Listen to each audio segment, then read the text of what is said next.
Hashem Na'aseh v'natzliach. We know this week's Parsha talks about the construction of the Holy Tabernacle, and the most holiest item inside the tabernacle was the Holy ARK, the Aron HaKodesh. Now this ARK is very interestingly only gold-plated inside and outside. It's constructed of wood, but there's a lid here on the top, but the real essential material of it is wood. Now, the question the Midrash and all the commentaries ask is, it's very understandable why such a holy item should be gold and beautiful outside, but why does it have to be gold-plated inside? Seldomly anybody would witness what was the material inside. And it wants to teach us an idea which is so fundamental in our today's society. The answer why it needs to be gold-plated inside is that we need to be toho kebar'o. We shouldn't be fakers. It symbolizes the Torah scholar, the ethical Jew. Some people,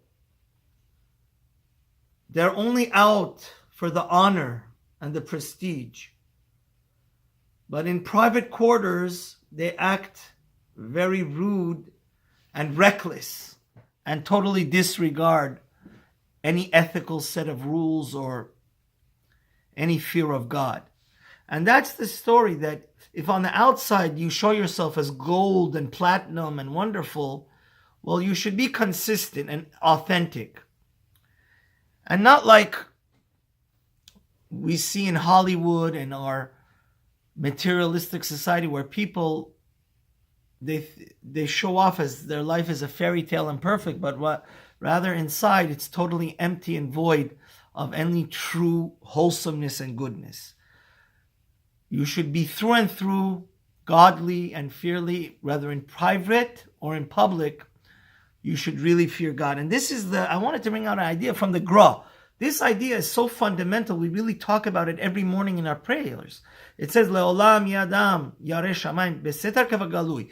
We always constantly have to fear God in public as we do in private.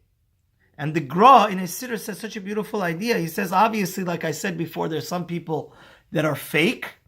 They only show off to trick people so they could partner up with them and then stab them in the back, or flatter them so the community will trust them and accept them and honor them. But in private, they really don't believe in it and they're really unsincere. But he brings another idea which I thought is so fascinating. It says, Besetar kevagalui.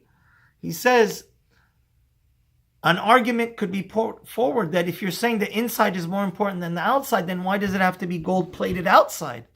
And that's also another beautiful idea, that there are some people that it's the opposite.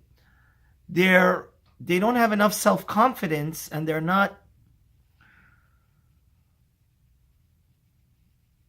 audacious enough in a good way that, for example, in private, when they want to bench, when they want to say Birkat Hamazon, it would take them 5-10 minutes. But in public, because of peer pressure, they don't want people to make fun of them. They would rather daven a much shorter davening to not stand out and say their blessings much more quickly, rather than people call them out and say, oh, you're who made you such a holy person? And that's wrong. If in private, with all your heart and all your soul, you actually pray and daven and say the blessings and Birkat Hamazon, you perfectly, the proper way, then don't be embarrassed of these people that would ridicule you in public and say, oh, who do you think you are? No, we should be consistent in our love of Torah and fear of God, whether in public and private. And I just wanted to say something, that I met up with one of my second cousins in Chicago. We were going from LA to New York, and I told him to put on tefillin. And he refused. He said, no, we're in the airport. It's a public place. And then a funny thing happened. The next time I went on that TWA flight from LA, we stopped up in Chicago. I saw a Muslim putting out his prayer mat in the middle of the sidewalk. I went out to get some fresh air in the Chicago O'Hare airport. And I thought to myself, a religion that's really not authentic and is fake, they're so brazen and so proud that there would, in the middle of a sidewalk of the airport, the taxi cab driver was praying. And it's unfortunate that we would not properly pray and not put on tefillin because we're worried that the non-Jews, God forbid, would ridicule us and we would stand out. And just another thing in my experience as a rabbi, it's totally shocking when people come for family counseling to me, people that in public, in the synagogue, are like angels. They're the most quiet and nice people. It's so heartbreaking when their wives and children come to me and they're abusive. They don't treat their own parents that they live with.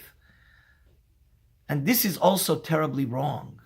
If you have common decency to the outside world, to the people that pray in the same synagogue or your co-workers, and then in private in your own house you abuse your wife and children or your parents, this is totally wrong.